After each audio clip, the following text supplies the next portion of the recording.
அம்மா எப்படி இருக்க? நல்லா இருக்கேன்டி. நீ எப்படி இருக்கா? வீடெல்லாம் நல்லா இருக்கா? நல்ல பெருசா நம்ம வீடு மாதிரியே இருக்குமா? ஏண்டி உங்க 2 பேருக்கு எதுக்கடி பெரிய வீடு? ஒரு திட்டமா பாத்துக்க வேண்டியதானே? நான் எங்கம்மா பார்த்து வச்சேன்? அத்தா இருந்த அதே வீடு தான். ஐயா ஒருத்தருக்கே இவ்வளோ பெருசு வீடு பார்த்துருக்காளா? ஆனா அம்மா வீடு அவ்வளோ அழகா இருக்கு. அவரு மாதிரியே. என்னடி வீடு அழகா இருக்குன்னு சொன்னமா? சரிடி. அப்புறம் ஒரு வெள்ளிக்கிழமை 2 பேரும் வீட்டுக்கு வந்துருங்க. நம்ம வீட்டுக்காமா? இல்லடி உன் மாமியார் வீட்டுக்கு தான். அதுக்கேம்மா சோகமா பேசுறிய?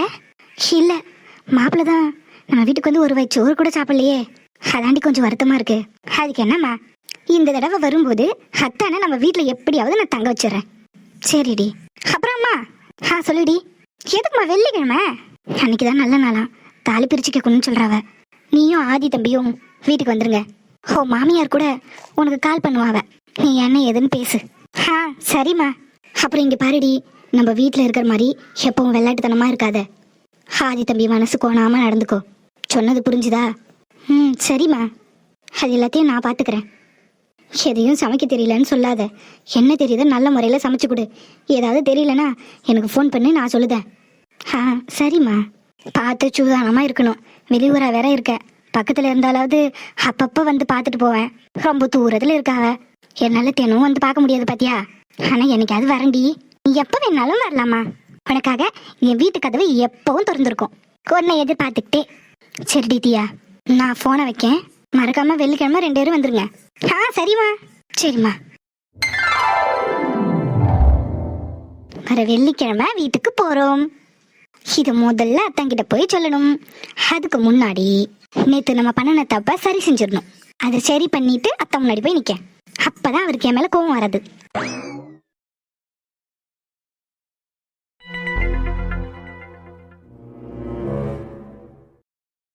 நல்ல அசதியா தூங்குறாவ. உள்ள வந்து படுக்க சொன்னாலும் படுக்க மாட்டாவ. எத்தனை நாளைக்கு தான் நீங்க இங்கேயே தூங்குறீங்கன்னு நான் பாக்க. என்னைக்கு இருந்தாலும் ஒரு நாள் வந்து தானே ஆகணும். அதுக்கு பிறகு பேசிக்கிடுறேன். அத்தா நல்லா உறங்குறாவ. ஆபீஸ் வேற போகணும். என்ன செய்ய? அத்தா அத்தா ஏஞ்சிருங்க. என்ன? அத்தா விடிஞ்சிடுச்சு. இன்னைக்கு வேலைக்கு போலையா? போகணும். 1 hour பர்மிஷன். அப்படிங்களா தான்? சரிங்க தான். ஊர்ல இருந்து அம்மா கால் பண்ணாவ. என்னவா? வர வெள்ளிக்கிழமை தாலி பிரிச்சு கோக்கணுமா? 2 பேரையும் வர சொன்னாவ.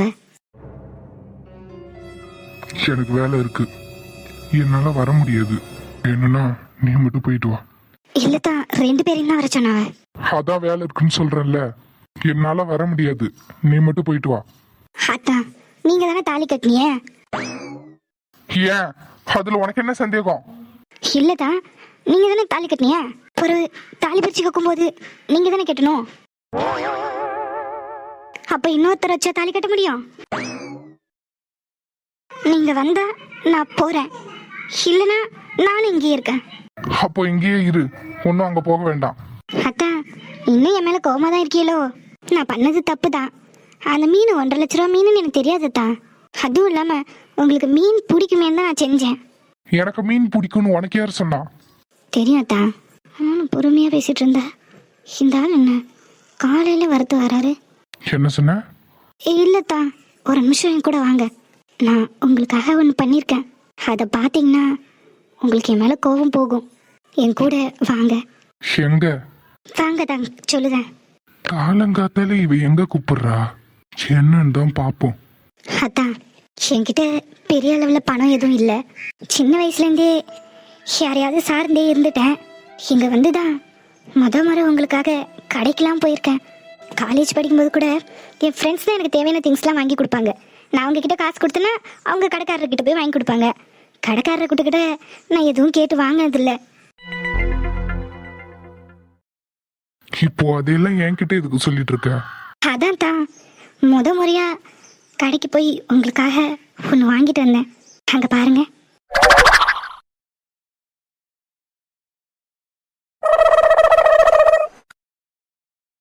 என்ன இது? மீனத்தான். என்னால அந்த 1.5 லட்ச ரூபா மீனெல்லாம் வாங்க முடியாது. அவ்வளோ பணமும் என்கிட்ட இல்லை. என்கிட்ட இருந்த பணத்தை வச்சு 500 ரூபாய்க்கு 2 மீன் வாங்கினேன் தான். எது 500 ரூபாய் கொடுத்து இந்த சமைக்கிற மீனை வாங்கி மீன் தொட்டியில போட்டிருக்கா? இல்லதா, இந்த மீனும் உயிரோட தான் வித்தாவ. நீங்க வேணா அந்த மீனை பிடிச்சு பாருங்க, உயிரோட தான் இருக்கு. அதுக்கு சமைக்கிற மீனை வாங்கி என்னோட ஃபிஷ் டேங்க்ல போட்டு வச்சிருக்க. என்னத்தா, எல்லாம் மீன் தானே. இந்த பாரு, என்ன ரொம்ப சோதிக்கிற நீ. காலங்கத்திலே கடுப்பு கலப்பாத, போ வழி விடு. ஏன் இவர் இவ்வளோ கோவப்பட்டுட்டு போறாரு? அவருக்கு அந்த மீன் தான் பிடிச்சிருந்துச்சு போல. நான் வாங்கிட்டு வந்த மீன் அவருக்கு பிடிக்கல போல. அதுக்காக அந்த 1.5 லட்ச ரூபா மீனுக்கு நான் எங்கே போவேன்? அது வாங்குற அளவுக்கு என்கிட்ட பணம் எதுவும் இல்லையே.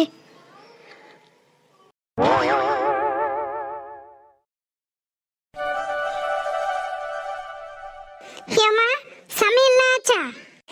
முடிஞ்சிச்சுமா. சாப்பாடு எடுத்து டைனிங் டேபிள் வைக்கட்டுமா? அது அப்பா சாப்பிடுவாவ, நான் எடுத்துட்டு போய் வச்சுக்கிறேன். சரிங்கம்மா. நீயும் கையோட சாப்பிட்டுடு. அம்மா, கதிரையா அவையில சாப்பிட கூப்பிடணும். அவனாம்மா, அவன் தோட்டத்துக்கு போயிருக்கான். ஏதோ மோட்டர் சரியில்லைன்னு சொன்னாவ. அதை என்ன ஏதுன்னு பார்த்துட்டு வரேன்னு போனா இன்னும் காணல. வந்துடுவா, நீ போய் சாப்பிடு. அம்மா, ஐயா வரட்டும், பிறகு நான் சாப்பிட்டுக்கிறேன். இல்லைம்மா, கதிர் வர லேட் ஆகும், நீ சாப்பிடு. இல்லை பரவாயில்லம்மா. சரி, பிறகு விருப்பம். நான் அவியலுக்கு சாப்பாடு கொண்டு போய் வைக்க. சரிங்கம்மா. என்னம்மா, கதிர் இன்னும் வரலையோ? மணி எத்தனை ஆகுது? இன்னும் அவனை காணலை? ஆமாம்மா, ஐயாவை இன்னும் காணலை. அதுக்கு தான் நான் முன்னமே சொன்னேன் போய் சாப்பிடுன்னு. போய் சாப்பிடு. அம்மா, அது வந்து ஐயாவுக்கு சாப்பாடு நான் தோட்டத்துக்கு கொண்டு போய் கொடுத்துட்டு வரட்டுமா? சாப்பாடா? சரி இரு, நான் முருகனை வர சொல்கிறேன், அவன் கொண்டு போய் கொடுப்பான். இல்லைம்மா, நானே கொண்டு போய் கொடுக்கேன். எனக்கு தான் தோட்டத்துக்கு வழி தெரியுமே, நானே கொண்டு போய் கொடுக்கேன். நீயா? இவ்வளோ தூரம் நடந்து போகணுமே. வேணாம்மா, நீ எதுக்கு அவ்வளோ தூரம் நடந்து கஷ்டப்படுவ? முருகனை வர சொல்கிறேன், அவன் வந்து எடுத்துகிட்டு போய் கொடுப்பான். என்னம்மா நீங்கள்? நான் என்ன இருந்தாலும் உங்கள் வீட்டு வேலைக்காரி. எனக்கு உங்கள் தோட்டத்துக்கு வழி கூட தெரியும். பரவாயில்ல, நானே எடுத்துகிட்டு போய் தரமா? இவன் ஏன் வேலைக்காரின்னு பேசிகிட்டு இருக்கா? சின்ன இருந்தாலும் இவ கதிரோட பொண்டாட்டி. இவளை கதிர்க்கு இவ்வளோ தூரம் சாப்பாட்டு எடுத்துகிட்டு போக சொல்லலாமா வேணாமானே தெரியல. இவனா ஒத்த காலில் நிற்க, என்னத்த சொல்ல? ஏம்மா மீனா, அதெல்லாம் ஒன்றும் வேண்டாம். ஒன்று முருகன் வருவார், அவர் சாப்பாடு கொண்டு போய் கொடுக்க சொல்கிறேன். நீ அவ்வளோ தூரம் போக வேண்டாம். ஐயோம்மா, அதில் எனக்கு ஒரு கஷ்டமும் இல்லை, நான் கொண்டு போய் கொடுத்துட்டு வரேன். சரி, எடுத்துட்டு போய் கொடுத்துட்டு வா. சரிங்கம்மா, இப்போ எடுத்துட்டு போகிறேன். இவ எதுக்கு சாப்பாடு கொண்டு போகிறேன்னு சொல்கிறா? வேலைக்காரின்றதுனாலயா? இல்லை, என்ன புது மாப்பிள்ள, அதிசயமா தோட்டத்துக்குலாம் வந்திருக்க? பார்த்து எத்தனை நாள் ஆச்சு, இப்பதான் உனக்கு தோட்டத்துக்கு வழி தெரிஞ்சிருக்கு. டேய், அப்படிலாம் இல்ல, வீட்டுல பூஜை ஃபங்க்ஷன் அப்படி இப்படின்னு போயிட்டு இருந்துச்சு, அதனால என்னால சரியா தோட்டத்துக்கு வந்து பார்க்க முடியல. அதாம் டே, எனக்கு தெரியும்லே உன்னை பத்தி. அந்த புள்ள தரம் வந்து உன்னை அண்ணேன்னு கூப்பிடும் போதே நீ அண்ணன்னு கூப்பிடாதன்னு கோவப்பட்டா. அப்பவே எனக்கு தெரியும்டே நீ இந்த மாதிரி ஏதாவது பண்ணுவான்னு. ஆனா கதிரு எல்லாம் இவ்ளோ சீக்கிரம் நடக்கும்னு நினைச்சு கூட பாக்கல. டேய், என்ன உளர்ற? அந்த பிள்ளைய நான் ஒரு நாளும் அப்படி நினைச்சது இல்ல. நீ என்னல புதுசா ஏதோ கதை கட்டுற? டேய், நானா பொறவு? நானா? ஹேல கதிரு, இத்தனை வருஷமா நான் உன் கூட இருக்கேன். நீ எப்போ சிரிப்ப எப்போ முறைப்பன்னு கூடவா எனக்கு தெரியாது? அந்த பிள்ளைய தரம் பார்த்தப்போ நீ கோவப்பட்ட, அதுவும் அந்த பிள்ளை உன்னை அண்ணேன்னு சொன்னப்போ இன்னும் கோவப்பட்ட. அதுக்கு பிறகு பரோட்டா கடையில அந்த பிள்ளைய பார்த்தோம், அப்போ நீ கோவப்படல. அதுக்கே அந்த பிள்ளை உன்னை நல்லா ஏமாத்திட்டு போச்சு, அப்பவும் நீ கோவப்படல. இப்போ கூட அவ கூட உனக்கு கல்யாணம் ஆனதுக்கு அப்புறம் கூட நீ எப்படியோ அவ மேல கோவப்பட மாட்ட. இவ்வளோ பிரச்சனையிலையும் அந்த பொண்ண நீ ஒரு வார்த்தை ஏதாவது சொன்னியாடா? நடந்த பிரச்சனைக்கு அவளும் தானே ஒரு காரணம். சொல்லு கதிரு, அந்த பிள்ளைய ஏதாவது சொன்னியா? நீ அந்த பிள்ளை மேல கோவப்பட்டு இருந்தா உன் மனசுல அந்த பிள்ளை இல்லைன்னு அர்த்தம். ஆனா கோவப்படலைன்னா உன் உள்ளுக்குள்ள உன் மனசுல ஏதோ ஒரு ஓரத்துல அந்த பொண்ணு இருக்கான்னு தானே அர்த்தம். சரி சொல்லு கதிரு, உனக்கு கல்யாணம் ஆகி இத்தனை நாள்ல ஒரு நாளாவது அந்த பொண்ணு மேல நீ கோவப்பட்டு திட்டிருப்பியா? திட்டிருக்கண்டா. ஏன், அவளை அடிச்சிருக்கேன். அடிச்சிருக்கியா? நம்பவே முடியல. என்ன காரணத்துக்காக அடிச்ச? அது சொல்லாம கொள்ளாம ஊரை விட்டு கிளம்பிட்டா. பஸ் ஸ்டாப்ல பார்த்தேன், கோவத்தில் அடிச்சிட்டேன். ஏன் கதிரு, உனக்கு விருப்பம் இல்லாம நடந்த கல்யாணம், அந்த பிள்ளைய கூட உனக்கு பிடிக்காதுன்னு வச்சுக்கோ, பிறகு அவளை போய் அடிச்சு கூட்டு வந்த? டேய், நீ நினைக்கிற மாதிரிலாம் ஒன்றும் இல்லை. அவ இந்த ஊரை விட்டு போயினா ஊரில் இருக்கிறவங்க என்னதானே தப்பா பேசுவாங்க. அதனால தான் கூட்டிட்டு வந்தா. சொல்லாம போயிட்டாலேன்னு கோவத்துல தான் அடிச்சேன். டேய் கதிரு, நானும் ஒரு மனுஷன் தான்டா. நீ சொல்ற காரணம் எதுவும் சரிப்படலை, பார்த்துக்கோ. டேய், நீ நினைக்கிற மாதிரிலாம் ஒன்றும் இல்லை. சரி, ஏதோ மோட்டார் ரிப்பேர்னு சொன்னீங்களே, என்ன ப்ராப்ளம்? அதை சரி பண்ணுறதுக்கு தான் வந்தேன். அதை விட்டுட்டு தேவையில்லாத கதையெல்லாம் பேசிட்டு இருக்கோம். வா கதிரு, நான் கூட்டிகிட்டு போகிறேன்.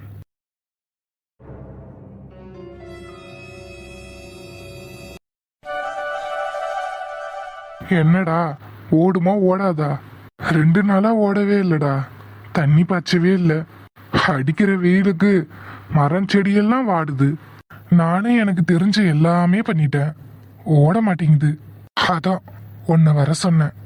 பாரு, இல்லைன்னா மெக்கானிக் கடையில் கொண்டு போய் கொடுத்துடலாம். மோட்டர் நல்லா தான் இருக்கு. மெக்கானிக் ஷாப்புக்கு கொண்டு போற அளவுக்கு வேலை இல்லை, பார்த்துக்கலாம். சரி கதிரு, சின்ன ப்ராப்ளம் தான். காயில் மாத்தினா போதும்னு நினைக்கிறேன்.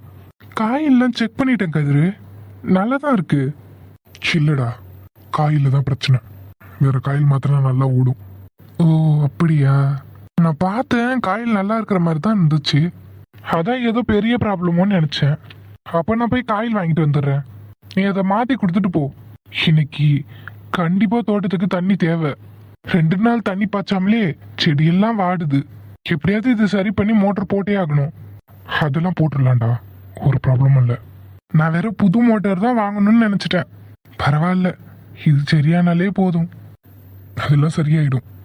அதுவும் இல்லாம இது வெய்ய காலன்றதுனால தண்ணி எடுக்க கொஞ்சம் கஷ்டமா தான் இருக்கும். முதல் 2 தடவை நல்லா தண்ணி எடுத்துருச்சுன்னா அதுக்கப்புறம் ஃப்ளோ வர ஆரம்பிச்சிடும். மற்றபடி இந்த மோட்டார்ல எந்த பிரச்சனையும் இல்லை, நல்லா தான் ஓடுது. பார்த்துக்கோ, காயில் மட்டும் மாற்றி பார்க்கலாம். சரி கதிரு.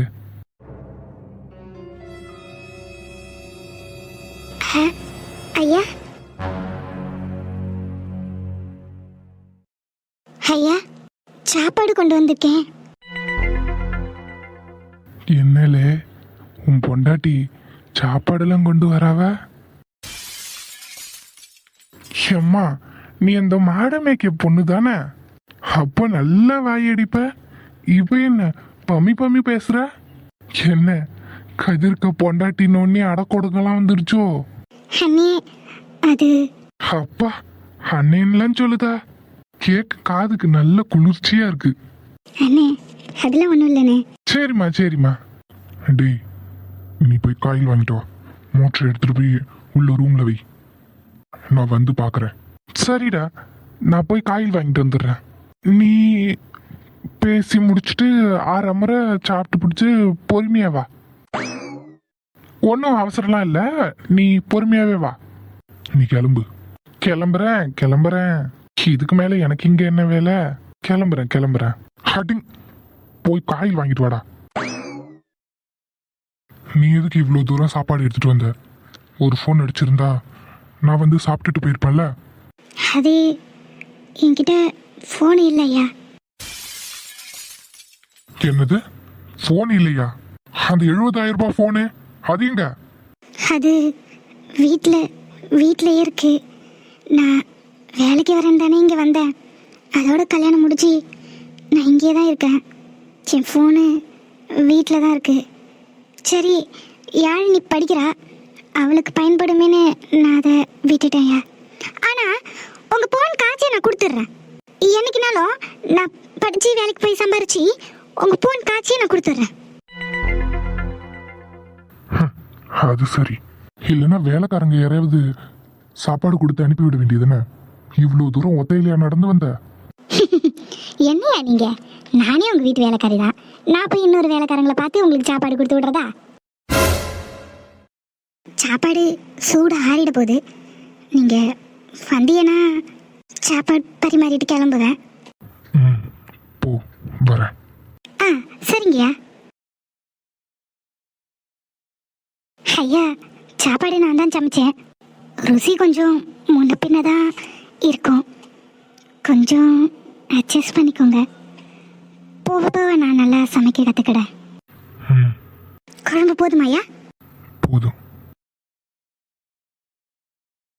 காத்தாலஞ்சாலும் கடலாக நீருந்தாலும்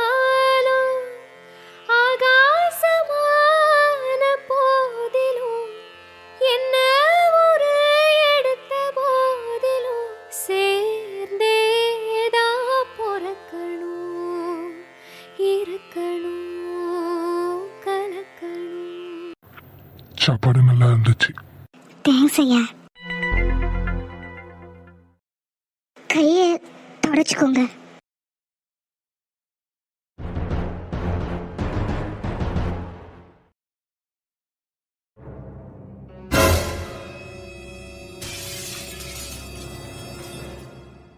ஐயா, தவறி விழுந்துடுச்சியா? ஏய், அதுக்கு எதுக்கு இவ்வளோ ஷாக் ஆகுற? துண்டு தானே கீழே விழுந்துச்சு, விழுந்துட்டு போகட்டும். இல்ல, கை துடைக்க எடுத்துட்டு வந்தேன், தண்ணியில விழுந்துருச்சு. அதனால என்ன, கை அதுவா காஞ்சிரும், விடு. அது ஒன்றும் பிரச்சனை இல்லை. இல்ல, நீங்க எப்பயும் கை கழுவிட்டு துண்டு வச்சு துடைப்பிய, வீட்டில் பார்த்துருக்கேன். கை கழுவுற இடத்துல துண்டு இல்லைன்னா ரொம்ப கோவப்படுவிய, அதான். இப்போ என்ன, கை துடைக்க துண்டு இல்லை, அவ்வளோதானே? அதான பிரச்சனை, விடு.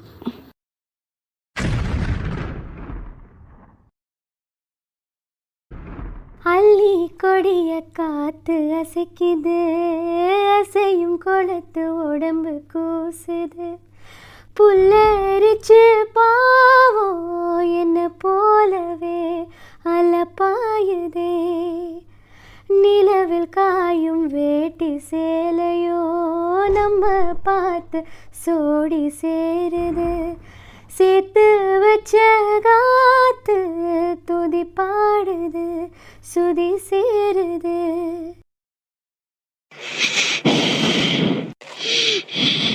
ஐயா, எதுக்கு இப்படி மூச்சு வாங்குது? ஐயா, எப்பவும் இந்த மாதிரி என்கிட்ட நடந்துக்கிட்டதே இல்லை. இன்னைக்கு என்ன சேலையில கை துடிக்கிறாரு? நெஞ்செல்லாம் படபடனது.